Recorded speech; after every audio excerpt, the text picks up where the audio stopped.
Hello everyone, this is Aarti and welcome to S R education online classes. Guys, आज की class में हम लोग जो डिस्कस करने वाले हैं वो मैथ पैडागोजी के टॉपिक्स वाइज हम लोग डिस्कस करेंगे और उसके साथ साथ हम क्वेश्चंस को भी डिस्कस करेंगे कि मैथ पैडागोजी में जो एग्जामिनर के द्वारा क्वेश्चन पूछे जाते हैं वो किस प्रकार से पूछे जाते हैं।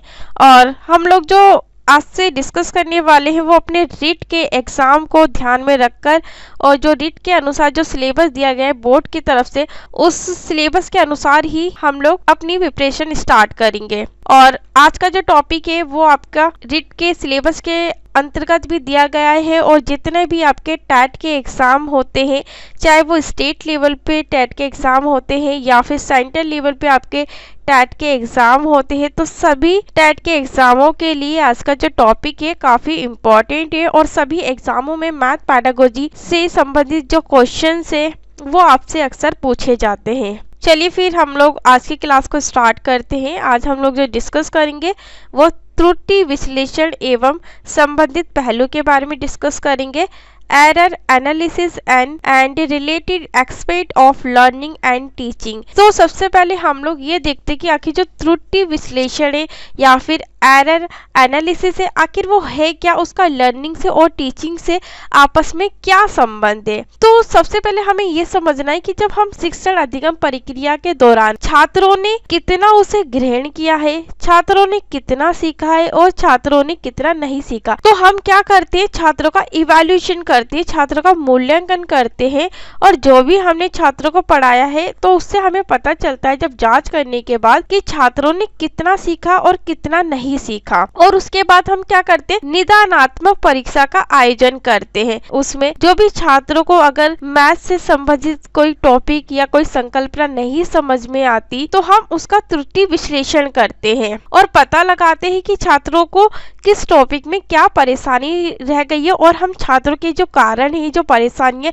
उसे किस तरीके से दूर कर सकते हैं ताकि छात्रों को जो टॉपिक पढ़ाया जा रहा है उस टॉपिक को छात्रों को अच्छे से समझ में आए। तो ये सारा जो प्रोसेस है वो एरर एनालिसिस के अंतर्गत ही आ जाता है। और इस प्रकार से छात्रों की अधिगम संबंधित जो कठिनाइयां हैं एवं जो त्रुटियां हैं, जो गलतियां हैं, जो डिफिकल्टीज है का जो ज्ञान प्राप्त करके उनके कारणों की खोज करना ही त्रुटि विश्लेषण कहलाता है। यानी कि इसके अंतर्गत हम पढ़ाने के बाद इवैल्यूएशन जांच करते हैं, जांच करने के बाद फिर हम छात्रों का निदानात्मक परीक्षा का आयोजन करते हैं। परीक्षा का आयोजन करने के बाद हमें पता लगता है कि छात्रों ने को हमने जो सिखाया है छात्रों ने यहाँ गलती करी और छात्र अच्छे से नहीं समझ पाए। तो इन सारी संबंधित जो भी कठिनाइयां होती है, जो भी त्रुटियां होती है, उन सब का जो ज्ञान प्राप्त करके उनके कारणों की जो खोज करना, हम किस तरीके से छात्रों को और अच्छे से पढ़ा सकते हैं जिससे कि ये छात्रों को इस टॉपिक में जो गलती है, जो कॉन्सेप्ट नहीं समझ में आ रहा, तो वो किस प्रकार से और अच्छी तरीके से समझ सकते हैं ताकि जो उनके डाउट है वो डाउट उनके क्लियर हो जाए और वो आगे सीख सके। तो उन सारे कारणों की खोज करना ही त्रुटि विश्लेषण कहलाता है या फिर त्रुटि विश्लेषण कहा जाता है। तो इसका आपको ध्यान रखना है। इसमें छात्रों का इवैल्यूएशन, जांच और निदानात्मक परीक्षा यानी कि डायग्नोस्टिक टेस्ट का भी आयोजन किया जाता है और उसी के बाद ही जब सारे कारणों का हमें पता लग जाता है एरर एनालिसिस के द्वारा, फिर हम छात्रों को जो कमी है, जो कारण है, उसे दोबारा से ट्रेनिंग देते हैं, उसे छात्रों को दोबारा से समझाते हैं और उनकी जो कमियां हैं, जो उन्हें समझ में नहीं आ रहा, उनके डाउट को हम लोग क्लियर करते हैं और हम लोग अच्छे से समझाते हैं और छात्रों को जो उस टॉपिक से संबंधित बाद में फिर कोई परेशानी नहीं होती। तो ये एक पूरा प्रोसेस होता है। जैसे इसके अंतर्गत एग्जाम्पल लेके हम लोग समझते हैं कि हमने छात्रों को एडिशन दिया 67 + 37, तो छात्रों ने इन दोनों को ऐड करने के बाद जो छात्रों ने आंसर निकाला वो 97 निकाला। तो यहाँ पे छात्रों को जो त्रुटि हुई सीखने में, वो छात्र जो है वो सही प्रकार से जो एडिशन है, जो प्लस है, योग है, वो छात्र नहीं कर पाए। तो यहाँ पे छात्रों से प्लस करने में या फिर संख्याओं को जोड़ने में गलती है। तो हम क्या करेंगे, छात्रों की इस परेशानियों को दूर करेंगे कि छात्रों को किस तरीके से समझ में नहीं आ रहा। और जैसे दूसरा एग्जाम्पल है 74 - 41, तो छात्रों ने यहाँ पे भी माइनस करने में, घटाने में छात्रों ने त्रुटि करी है और छात्रों ने गलती करी है। छात्रों को सही तरीके से जो प्लस है और जो माइनस है ऐड करना और घटाना छात्रों को नहीं आना। इस टॉपिक में छात्रों को ये जो कॉन्सेप्ट है, एक तो कॉन्सेप्ट नहीं समझ पाए छात्र सही से कि हम किस तरीके से दोनों संख्या को ऐड करना है, हमें किस तरीके से दोनों संख्या को घटाना है, वो छात्रों को यहाँ पे डाउट है, उस कॉन्सेप्ट को अच्छे से नहीं समझ पा रहे। तो हमने पूरी उनकी जांच करी, डायग्नोस्टिक उनका टेस्ट लिया। जब टेस्ट करने के बाद हमें पता चला कि छात्रों को जो योग करना है और जो घटाना है, वो उसका जो कॉन्सेप्ट है छात्र अच्छे से नहीं समझ पाए। फिर हम क्या करते हैं, दोबारा से छात्रों को उस टॉपिक को अच्छे से समझाते हैं और फिर छात्रों को उस टॉपिक से रिलेटेड जो परेशानी है और जो कमियां है वो दूर हो जाती है। यानी कि छात्रों को दोबारा से सिखाया जाता है सारी चीजें, ताकि जो छात्रों के जो डाउट्स है वो डाउट छात्रों के अच्छे से क्लियर हो सके, अच्छे से छात्रों को समझ में आ सके, ताकि वो दोबारा से उस टॉपिक को लेके ना उनमें कंफ्यूजन उत्पन्न हो, ना उन्हें उस टॉपिक से रिगार्डिंग कोई त्रुटि या फिर कोई गलती करे क्वेश्चन में। तो यही पूरा एरर एनालिसिस का कॉन्सेप्ट होता है।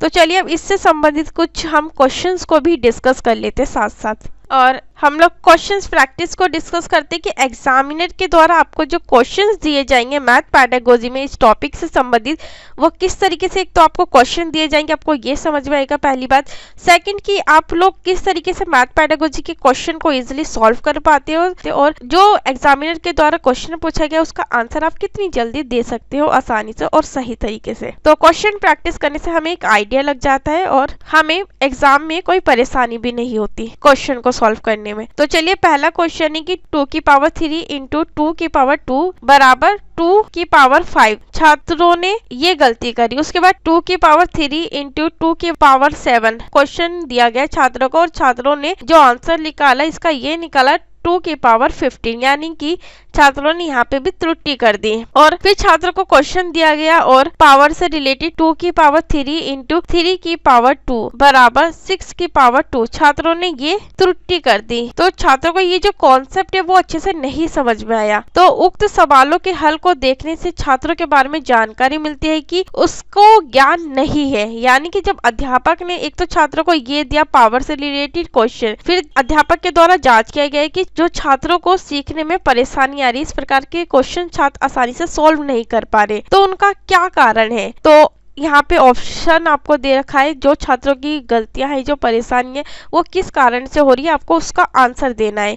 ऑप्शन फर्स्ट में क्या है, समान आधार की संख्याओं का गुणन नहीं कर पा रहे छात्र, या ऑप्शन सेकंड रहेगा अलग अलग आधार वाली घातीय संख्याओं का गुणन करने में छात्रों को परेशानी हो रही है, या ऑप्शन थर्ड रहेगा घातांकों का योग सही से नहीं कर पा रहे छात्र, या ऑप्शन 4 रहेगा घातांकों का योग व गुणन छात्र अच्छे से नहीं कर पा रहे। तो गाइज यहाँ पे जो हमारा राइट आंसर रहेगा ऑप्शन नंबर सेकंड रहेगा, अलग अलग आधार वाली जो घातीय संख्याओं का गुणन है, जो मल्टीप्लाई है, जो मल्टीप्लिकेशन है, वो छात्र अच्छे से यहाँ पे नहीं कर पा रहे। देखो छात्रों ने क्या करा, ये जो मल्टीप्लिकेशन दी गई है छात्रों को, ये घातांक वाली या घात वाली, तो ये छात्र उसे अच्छे से नहीं कर पा रहे। उन्हें घात करने में, ये जो पावर को ऐड करने में, उसका मल्टीप्लाई करने में छात्रों को यहाँ पे परेशानी आ रही है। तो हमारा जो आंसर क्या रहेगा इसका, ऑप्शन नंबर सेकंड रहेगा। इस तरीके से ही आपसे एग्जामिनर के द्वारा क्वेश्चन पूछे जाएंगे।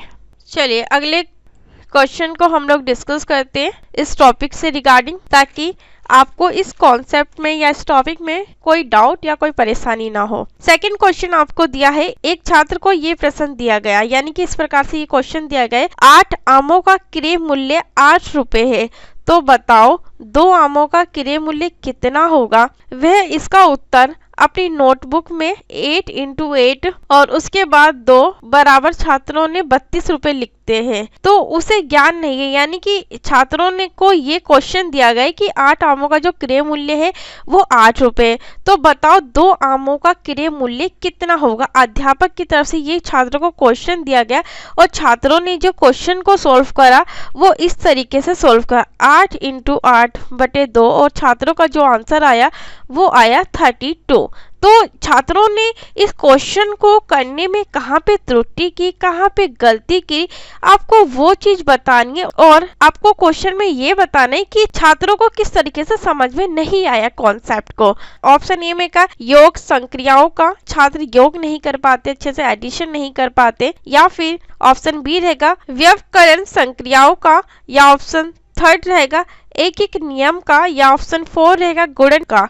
तो यहाँ पे हमारा जो आंसर रहेगा ऑप्शन नंबर थर्ड रहेगा। एक एक नियम का छात्रों का जो ज्ञान है वो छात्रों को अच्छे से समझ में नहीं आया। तो इस प्रकार से छात्रों ने इस क्वेश्चन को समझने में गलती करी है। चलिए अगले क्वेश्चन को हम लोग डिस्कस करते हैं। चलिए अगला क्वेश्चन है, एक कक्षा में छात्रों को त्रिभुज की रचना करना सिखाया जाता है अध्यापक के द्वारा। एक छात्र त्रिभुज के बारे में सब कुछ जानता है परंतु उसकी जो रचना है ना त्रिभुज की वो नहीं कर पाता। यहाँ पे तो छात्र में कौन सा प्राप्त उद्देश्य विकसित नहीं हुआ। यानी कि एक क्लास में अध्यापक ने छात्र को त्रिभुज से रिलेटेड टॉपिक को बताया, मगर एक छात्र त्रिभुज के बारे में सब कुछ जानता तो है कि ये त्रिभुज है, परंतु उसकी जो रचना है ना वो सही प्रकार से छात्र नहीं कर पाते। यानी कि त्रिभुज की रचना करने में छात्रों को त्रुटि हो रही है, परेशानी हो रही है, छात्र त्रिभुज की रचना करने में गलती कर रहे हैं यहाँ पे। तो हमें ये बताने की छात्र ये जो त्रिभुज की जो रचना है ना वो किस प्रकार से नहीं कर पा रहे। छात्रों में कौन सा जो प्राप्त उद्देश्य छात्र में विकसित नहीं हुआ जिसके कारण छात्र त्रिभुज की जो रचना है वो अच्छे से नहीं कर पाते। ऑप्शन फर्स्ट में का है ज्ञान यानी कि नॉलेज नहीं है छात्रों को, या ऑप्शन सेकंड रहेगा अबोध नहीं है छात्रों को, या ऑप्शन थर्ड रहेगा कौशल की कमी है छात्रों में, या ऑप्शन 4 रहेगा अभिरुचि यानी कि इंटरेस्ट नहीं है छात्रों को। देखिए गाइज यहाँ पे जो हमारा आंसर रहेगा ऑप्शन नंबर थर्ड रहेगा कौशल। ऑप्शन फर्स्ट क्यों नहीं रहेगा, देखो छात्रों को त्रिभुज के बारे में तो सारी नॉलेज है, यहाँ पे छात्र यहाँ पे रचना नहीं कर पा रहे। त्रिभुज के बारे में तो समझ गए ये क्या है, ये त्रिभुज है, ये ट्राइंगल है, बट ट्राइंगल की रचना नहीं कर पा रहे छात्र। और सेकेंड है अबोध, तो छात्रों को त्रिभुज के बारे में समझ भी आ गया ये त्रिभुज है और छात्रों को इंटरेस्ट भी है त्रिभुज में, बस यहाँ पे छात्र जो है वो त्रिभुज की रचना नहीं कर पा रहे। तो रचना संबंधित उन्हें त्रुटि है, गलतियां है। तो यहाँ पे उनमें स्किल, उनमें कौशल त्रिभुज के प्रति या त्रिभुज के कॉन्सेप्ट के प्रति विकसित नहीं हुआ। इस प्रकार से छात्र त्रिभुज की जो रचना है वो सही प्रकार से नहीं कर पाते। तो यहाँ पे ऑप्शन थर्ड रहेगा कौशल। चलिए अगले क्वेश्चन को हम लोग डिस्कस करते हैं। क्वेश्चन नंबर 4, समय मापन के अंतर्गत एक छात्र अपनी नोटबुक में निम्नवत सवाल हल करता है। यानी कि इस तरीके से छात्र को क्वेश्चन दिया घंटा मिनट सेकंड, छात्रों ने इस प्रकार से हल करा उसे मिनट सेकंड को इस तरीके से। तो आपको बताना कि छात्रों को किस प्रकार से समझने में परेशानी आ रही है, छात्र किस प्रकार से सही तरीके से आंसर नहीं दे पाए। तो इसमें जो क्वेश्चन आपसे पूछा है छात्र के संदर्भ में आप क्या निर्णय लेंगे। ऑप्शन फर्स्ट में का समय मापन में योग संख्या को ज्ञान नहीं है छात्रों को, या ऑप्शन सेकंड रहेगा समय मापन के अंतर्गत हासिल के व्यवकलन अवधारणा स्पष्ट नहीं है छात्रों को, या ऑप्शन थर्ड रहेगा गुणन क्रिया का ज्ञान नहीं है छात्रों को, यानी कि छात्रों को मल्टीप्लिकेशन गुणा करना नहीं आता, या ऑप्शन डी रहेगा समय देखना नहीं आता छात्रों को। तो इस प्रकार से छात्र जो क्वेश्चन है उसमें गलतियां कर रहे हैं। तो गाइस यहाँ पे जो आंसर रहेगा हमारा ऑप्शन नंबर सेकंड रहेगा। समय मापन के अंतर्गत हासिल के जो व्यवकलन है उसके जो अवधारणा है उसका जो कॉन्सेप्ट है वो छात्रों को अच्छे से समझ में नहीं आ रहा, जिसके कारण छात्रों को इस क्वेश्चन में त्रुटि हो रही है। तो यहाँ पे आंसर क्या रहेगा, ऑप्शन नंबर सेकंड रहेगा हमारा। चलिए अगले क्वेश्चन को डिस्कस करते हैं। कक्षा 6, 7 व 8 के कुछ छात्र चक्रवर्ती ब्याज की गणना करने में असमर्थ थे। यानी कि छात्रों को चक्रवर्ती ब्याज की जो गणना करना या कैलकुलेट करना कंपाउंड इंटरेस्ट को नहीं आता, उन्हें परेशानी हो रही है, वो त्रुटि कर रहे हैं, वो गलतियां कर रहे हैं। उनकी कठिनाई के निवारण हेतु उचित उपाय क्या रहेंगे। यानी कि छात्रों को जो कंपाउंड इंटरेस्ट की कैलकुलेट करने में परेशानी हो रही है, आप किस तरीके से छात्रों को समझाएंगे ताकि छात्रों को ये जो चक्रवर्ती ब्याज की गणना करने में परेशानी आ रही है उनकी परेशानी दूर हो सके। ऑप्शन ए में का है सभी कक्षाओं में चक्रवर्ती ब्याज पुनः पढ़ाया जाए, या ऑप्शन सेकंड रहेगा उनके लिए कक्षावार अतिरिक्त कक्षाएं लगाई जाए, या ऑप्शन सी रहेगा उनके लिए विषय व समूहवार उपचारात्मक कक्षाएं लगाई जाए, या ऑप्शन डी रहेगा उनके लिए ट्यूशन की व्यवस्था की जाए। तो गाइस यहाँ पे जो हमारा राइट आंसर रहेगा ऑप्शन नंबर थर्ड रहेगा उनके लिए विषय व समूहवार उपचारात्मक कक्षाएं लगाई जाए।